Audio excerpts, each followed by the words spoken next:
referente a la primera parte del estudio de fondo dedicada a la impugnación que cuestiona los artículos 195 y 196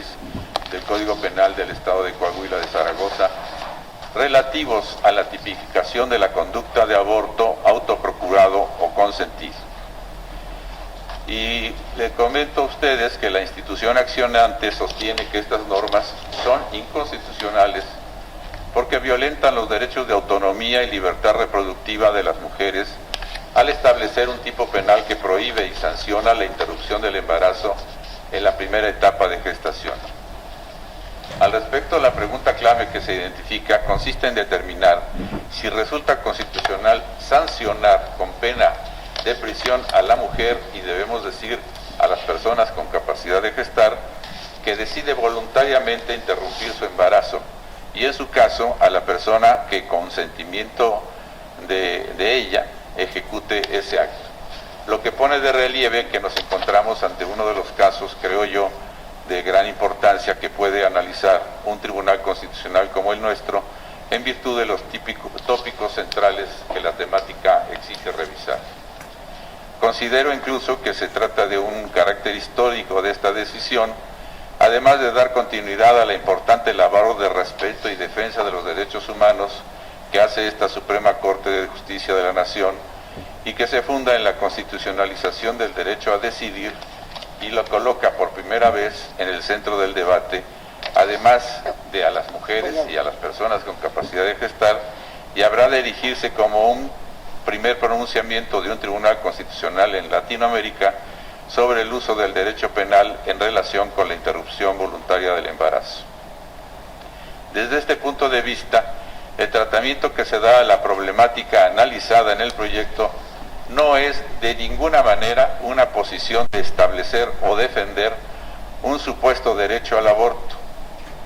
Esto creo que debe quedar muy claro, sino de manera muy específica se trata del derecho humano de la mujer y de las personas con capacidad de gestar a determinar su sentido de vida y su decisión sobre su cuerpo, siendo madre o no. E insisto, se trata del derecho a decidir libremente sobre su propia vida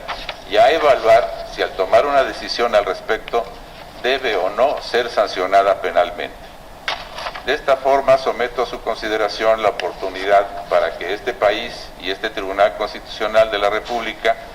defiendan los derechos de la mujer y de las personas con capacidad de gestar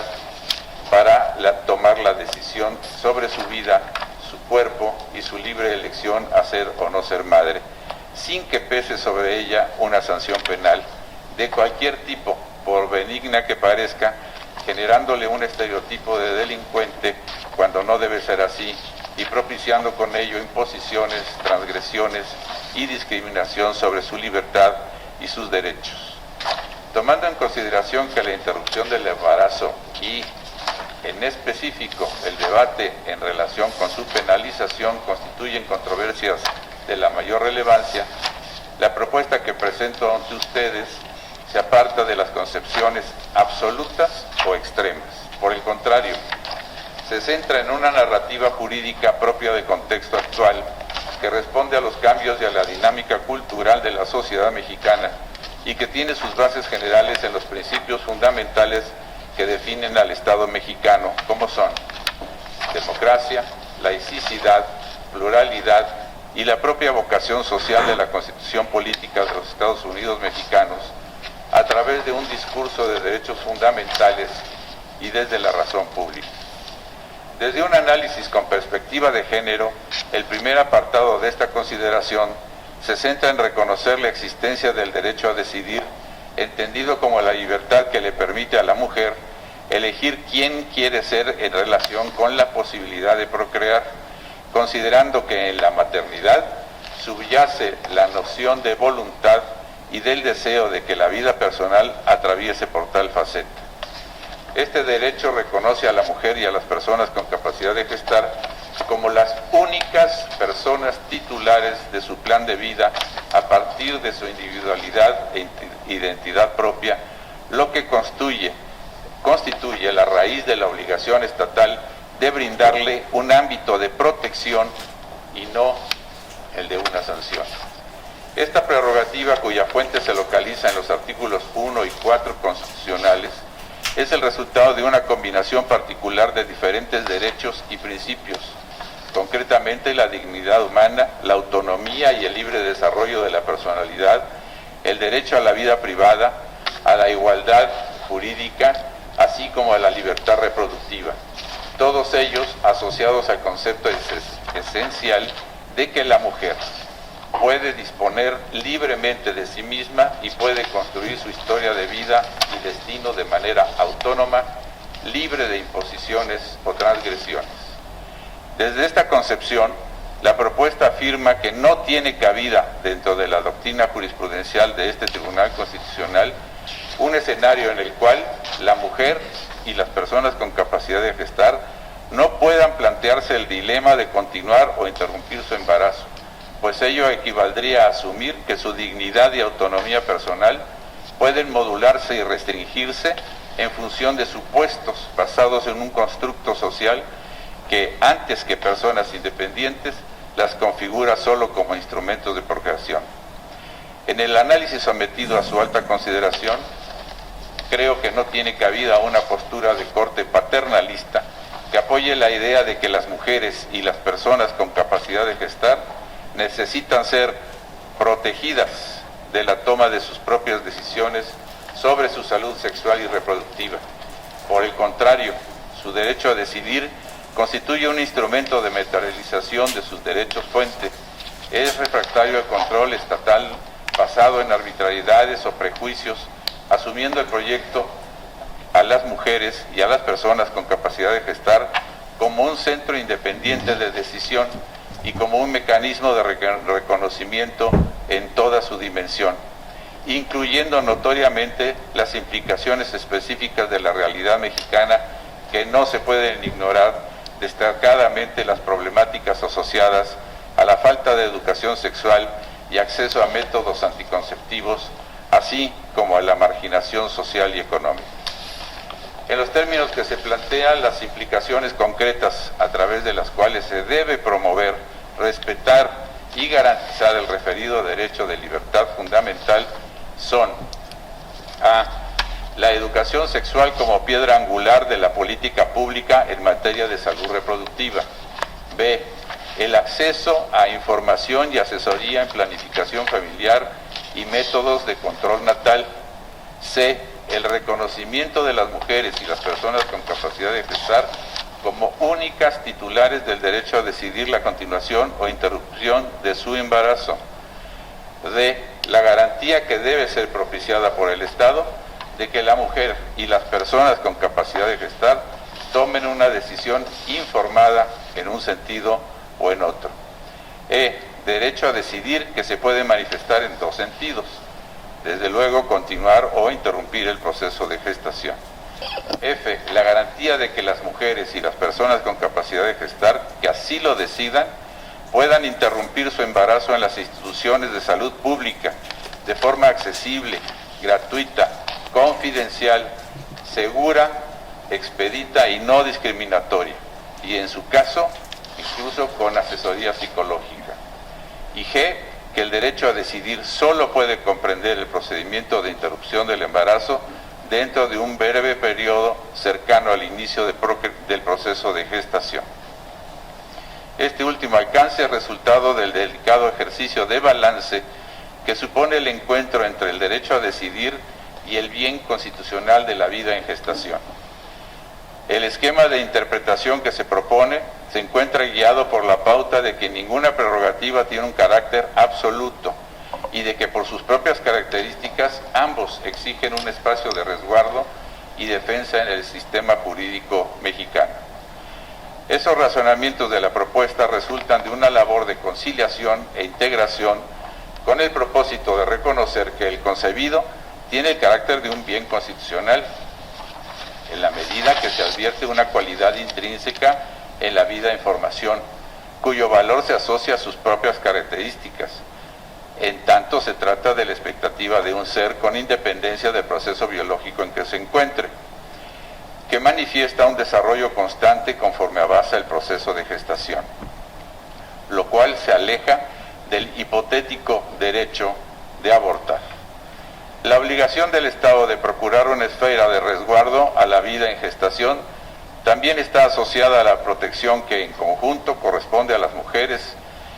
y a las personas con capacidad de gestar, que en ejercicio de su derecho a elegir, optaran por el camino de la maternidad como plan y proyecto de vida.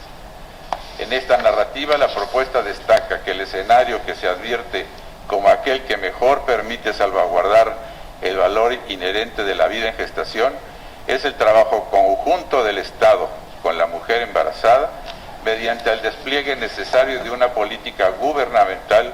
cuyos cimientos sean la más amplia tutela de todos los derechos y bienes involucrados. Con base en lo anterior, esta parte del estudio concluye que el derecho a decidir podrá manifestarse en relación con la interrupción del embarazo solo dentro de un periodo cercano al inicio del proceso de gestación,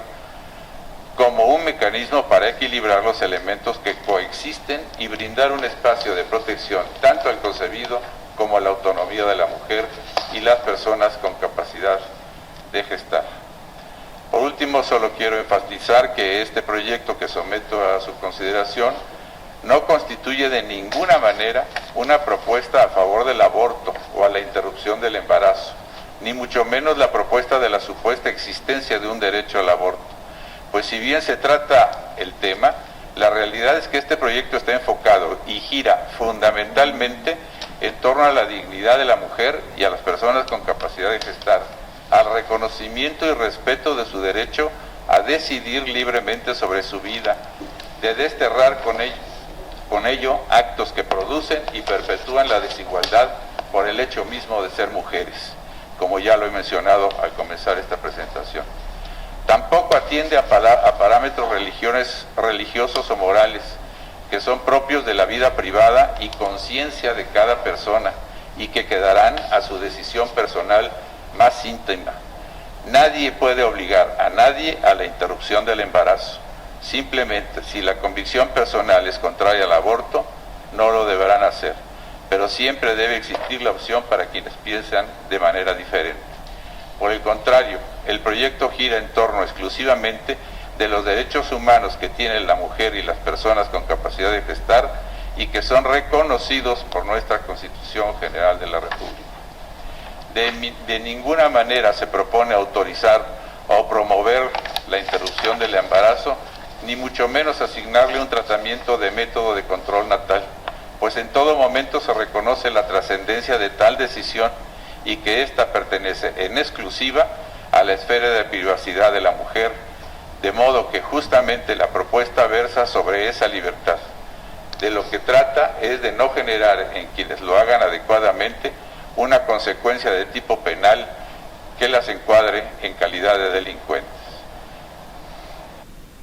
Por otra parte, se trata de reconocer que la interrupción del embarazo o aborto sí puede y debe ser sancionado siempre y cuando y solo si se realiza, por ejemplo, en contra de la voluntad de la mujer o cuando por el avance de la peñez sea tal que afecte una situación de vida más adelantada, oportunidad en la cual resulta fundamental también brindar un espacio de protección al bien constitucional de la vida en gestación. Se trata, como se advierte, del planteamiento de un delicado ejercicio de balance y equilibrio, sin ir a los extremos, haciendo una ponderación de los elementos que confluyen de manera tal que brinde un ámbito de tutela basado en la libertad y en las garantías mínimas de protección. Precisamente con la política y los criterios de este alto tribunal, con los principios fundamentales que definen al Estado mexicano, así como la propia vocación social del texto constitucional, todo ello en el marco de 10 años de existencia de la reforma constitucional en materia de derechos humanos. A partir de este entendimiento y en relación con las normas cuestionadas, el proyecto propone concretamente, primero, reconocer la validez del artículo 195 del Código Penal para el Estado de Coahuila, que señala, se abre comillas, comete aborto quien causa la muerte al producto de la concepción en cualquier momento del embarazo, cierra comillas. Pues esta disposición, en su carácter de elemento objetivo del delito, desprovista del resto de los componentes que integran cada tipo penal en lo individual, tiene cabida aún en el escenario de tutela constitucional del derecho a decidir, al solo definir la conducta nuclear despojada de detalles sobre el sujeto activo y los términos de su responsabilidad. Esta norma es de tal generalidad que incluso comprende su aplicabilidad para los supuestos de protección del bien constitucional producto de la concepción frente a actos contrarios a la voluntad de la mujer, es decir, cuando asume la posibilidad de ser madre de manera libre, y de esta manera suprimir esta porción normativa solo tendría efectos nocivos, pues se traduciría en la imposibilidad de integrar la conducta típica para el caso del aborto forzado, que constituye un acto lesivo de la integridad física y psicológica de la mujer, del propio derecho a decidir y de la vida en gestación en su carácter de bien constitucional. Por eso, en relación con la siguiente disposición, se plantea declarar la invalidez del artículo 196, titulado Aborto autoprocurado o consentido, perteneciente a este mismo ordenamiento, el cual establece: se impondrá de 1 a 3 años de prisión a la mujer que voluntariamente practique su aborto o a la persona que la hiciere abortar con el consentimiento de aquello. Esto en atención a que, primero, si en la formulación abstracta de la conducta ilícita el legislador incluyó aquel escenario de interrupción voluntaria del embarazo que acontece durante el periodo cercano al inicio del proceso de gestación, comprendió entonces de manera indebida un evento que no debe calificarse como el criminal, pues se trata del ejercicio de un derecho constitucional de libertad de la mujer cuya titularidad corresponde en exclusiva a ella. Y segundo, la vía punitiva diseñada en la ley estatal no concilia el derecho de la mujer a decidir con la finalidad constitucional, sino que lo anula de manera total, a través de un mecanismo, el más agresivo disponible, que no logra los objetivos pretendidos, como sería inhibir la práctica de los abortos, y correlativamente produce efectos nocivos, tales como la puesta en riesgo de la vida e integridad de la mujer, triste e injustamente la criminalización de la pobreza, y descarta otras opciones de tutela de carácter menos lesivo, como serían las enumeradas con anterioridad a cargo del Estado. Considerando el orden de estudio que se propone, termino esta primera parte